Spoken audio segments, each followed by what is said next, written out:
All right, guys, it's finally time to talk about the best millimeter 1 centimeter. Yes, that 10 millimeter.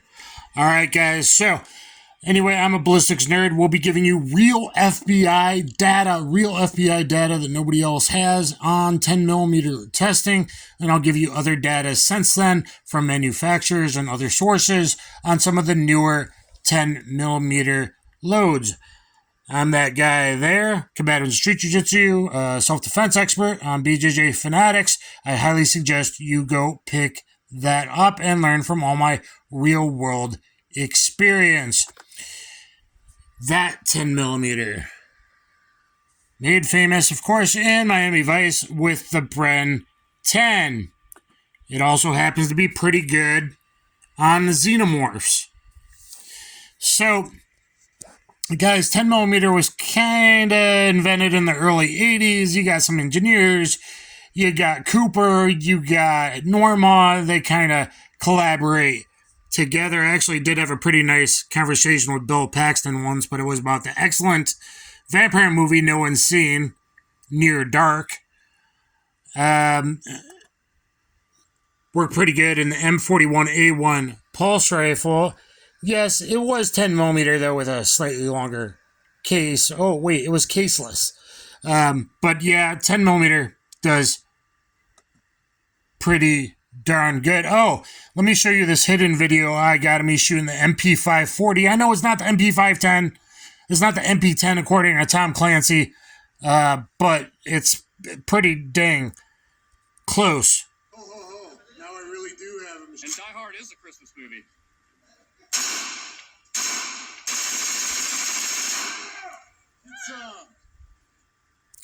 I just wanted to show you that. Of course, that was the ranges, and they own that. Okay, it used to be a PD carbine that got turned in. Okay, so let's look at some FBI data. This data some people do have, but just like in all the other videos, guys, I'm going to be going to test data with dates when the FBI tested various loads. So, anyway, Miami Dade shooting happened in 86. 2 dirt bags, rifle, shotgun, and FBI knew they were going to get in a gunfight and didn't take long guns. They had some 9 millimeters. They had some 38 specials. One guy got shot 6 times. One other guy took 12 shots because one of the 9 millimeter rounds went through the shoulder, silver tip, and stopped about 8 inches, about an inch and a half shy of the heart. So they were like, hey, yo, we need to look at this 10 millimeter stuff. The head of their firearms training basically just got a Colt Delta Elite, which came out in 1987. So they did some pretty thorough testing. And then in 1989, the FBI picked the 10 millimeter load. Let's look at the original hot normal load, 170 grain, 1,358 feet per second from a 5-inch barrel. This is through all 8 tests, not the 6 they do today, but 18.44 average penetration, 0.562 average expansion. That's amazing compared to the other calibers because this is through all the events, through things like steel and windshields and wood. So having that good expansion tells you there's a lot of energy. Of course, recoil was excessive. So that is the round they used the MP510s. Most people don't know that. So MP5, probably, I think the 10 had like an 8.9-inch barrel, probably smoking at 1550 and shutting down bad guys pretty damn good, even when the rest of the FBI ditched 10, but the HRT and SWAT team were still using 10 millimeter, probably mostly in their MP510s, and I'm sure it had quite a bit of nasty effect on target. So now reduced loads, Federal 180 grain. 5-inch barrel, 3.75-inch barrel. This was a, barrel swapped, turned into 10 millimeter early Smith & Wesson. 931, 922, but we're still getting excellent penetration. 17.24, 18.33 penetration, and 547 or 536 expansion, depending on barrel length, with 95% of 40 shots penetrating at least 12 inches. Of course, the normal load and 1.357 Magnum load The HydroShock were the only loads to get 100%, and then some off-the-wall other stuff at the reduced loading, which is basically what became 40 cal, about 950, 980, maybe 1,000 ideally feet per second of 180 grain became 40 cal. So look at the 40 video for more on that. But we can see even at these 40 velocities, you 40 people, we're seeing really good penetration and expansion and tissue crush. That 3-point numbers, those are the tissue crush adjusted volume numbers, volume of a cylinder. I've talked about tissue crush a lot because it's pretty damn important in causing the quickest blood loss and BP drop in bad guys, so they stop trying to kill you. All right, but let's see how it did in bare gel and organic gel testing. This is actual FBI test data that you've never seen before, baby. Let's look at the normal load. Look at that hot bad boy from a 5-inch barrel. 16.5 inches penetration, 0.59 expansion. Enclosed 17 inches and 0.63. So yeah, that's what a full bore kind of load. You can probably extrapolate some info about that. Of course, hollow point design thoroughly matters. Okay, let's look at a reduced velocity HydroShock. Actually, not so much, because that's almost 1,100 feet per second from only 4.25 barrel. I guess, I don't know, was that an off-the-shelf round or something they had Federal make to test? Because that's pretty damn hot. Maybe that was a full bore HydroShock, excuse my language, back in the day. Now, we only have expansion numbers on like 3 of these, unfortunately. 180 grain gold dot, 4.25 barrel, 9.67. So we're looking at 40 cal performance there. Since, 40 is also 10 millimeter, is also 1 centimeter. All right, 180 Winchester. Now, the FBI adopted 10 millimeter in 1989, and they dropped it, going to 40 in 1997. So we're seeing really good penetration, obviously, with most of these loads, if not all, right? Okay, so let's look at the 10 mil 180 grain HydroShock. Look at the different testing dates. 950 feet per second. Penetration and in bare and in heavy clothing. So you wanted penetration. 10 millimeter can get there, but with better bullet designs now, you can keep it right in the realm, ideally, where you really, really want. But even back in the day, when you compare it to everything else on all my other videos, 380, 38, 9mm, 357 mag, 40, 45, compared to all the other videos, it gives you a good idea about actual ballistics and real organic gelatin directly from the FBI and not clear ballistics BS, which makes smaller diameter or higher velocity bullets penetrate way, way, way further than they do in organic gel. You get less expansion, way farther penetration, and so clear ballistics doesn't really matter, though I will give you some clear ballistics data in a minute and kind of show you where to find it, just so you have a guesstimation of things.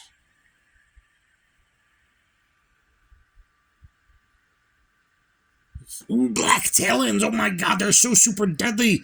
Karens, we must ban. 900 feet per second, 15.6 inches, 67 expansion on both. That's pretty ideal for organic gel penetration. That's not too shabby. Now, wonder if FBI 92 is realizing about the frontal bullet I've talked about in others. Were they measuring expansion at the front of the bullet or at the bottom of the talons, where the microseconds of temporary cavity would flow fluid dynamics around it until the end of the bullet path, the last couple inches where it slowed down, and then those talons might actually cut, according to DrGkr. So you should measure at the front of the base point. Let's see what a regular old 200 grain XTP does. XTP doing XTP things. A lot of penetration, minimal expansion. So, maybe you guys hunting for deer or whatnot, kind of curious what your 200 grain or 180 grain XTP is going to kind of do. this can give you some real data there to extrapolate from.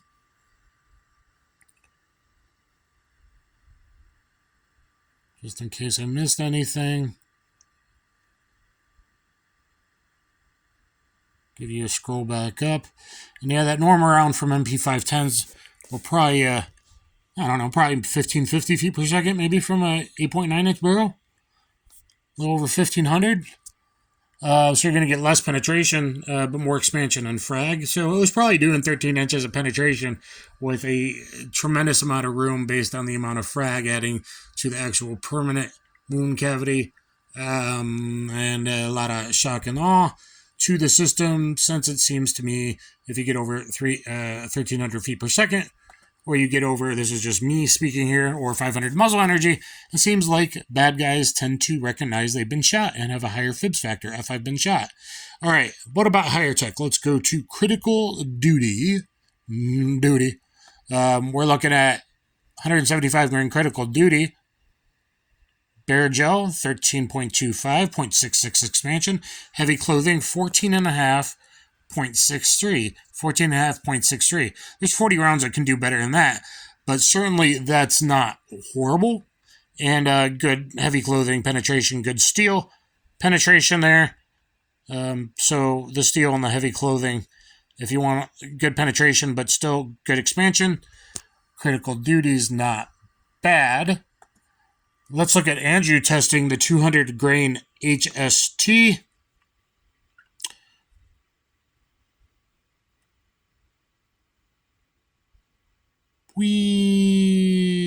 Okay, so let's see what he has to say.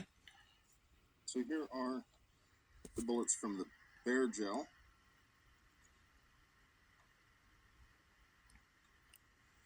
Here's the bullet that was fired into that wad of denim.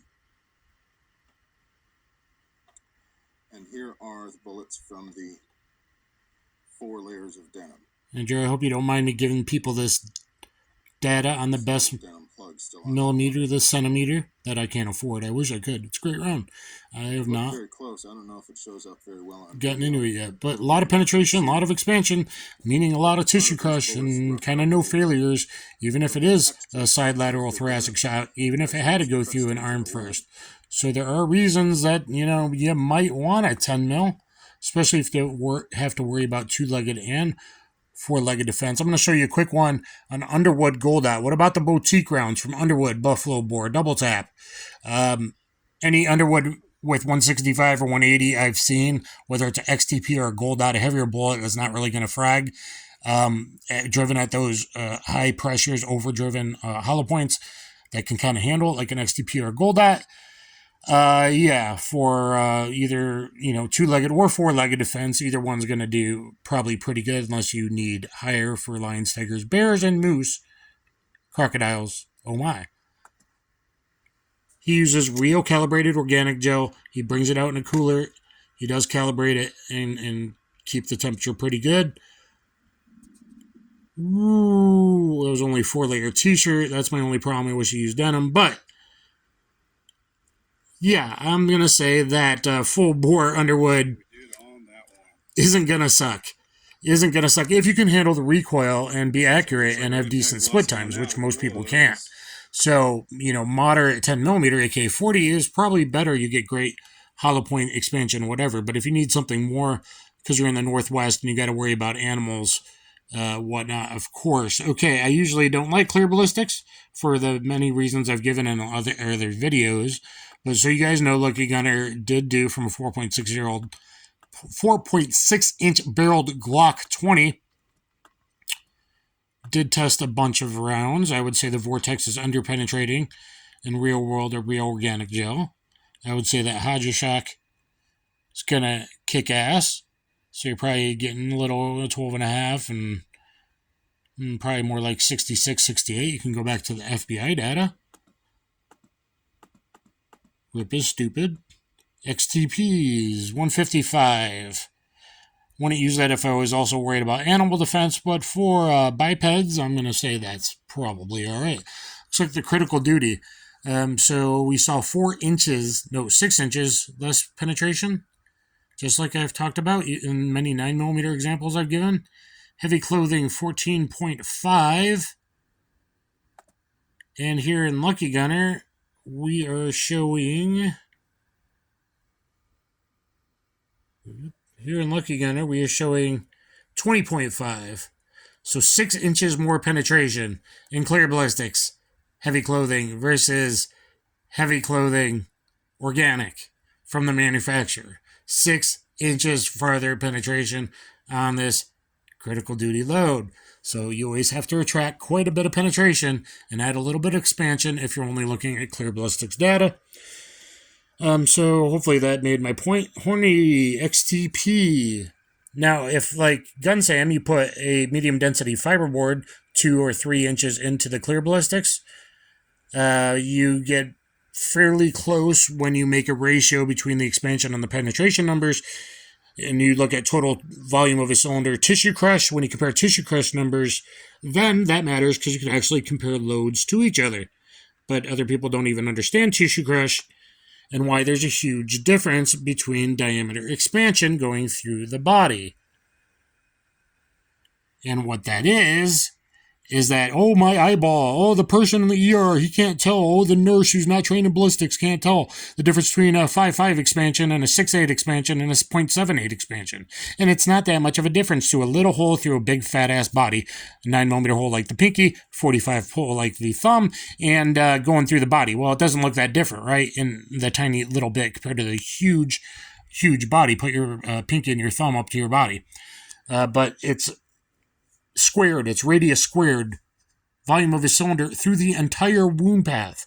So bigger bullets cause faster blood loss, cause faster diastolic pressure loss, which means bad guys fall over, get woozy, stop shooting at you good, kneel down. And based on studies on BP shock, I would say that they're way less likely to reanimate from a good 40, 45, 10 mil, bigger expanded hollow point from the amount of blood loss. Given in the first few hits on target to the torso, they're going to drop faster than compared to like 9mm or smaller. It just is what it is. But more importantly, they're not going to reanimate from the ground like we see with many videos nowadays. They get back up to start shooting again after they kneel down or bend over or fall down, or they get back up to start their knife attack on the officers again. That would happen less likely and require less shots on bad guys, which from a news perspective, like Platt in the Miami Dade was shot 12 times.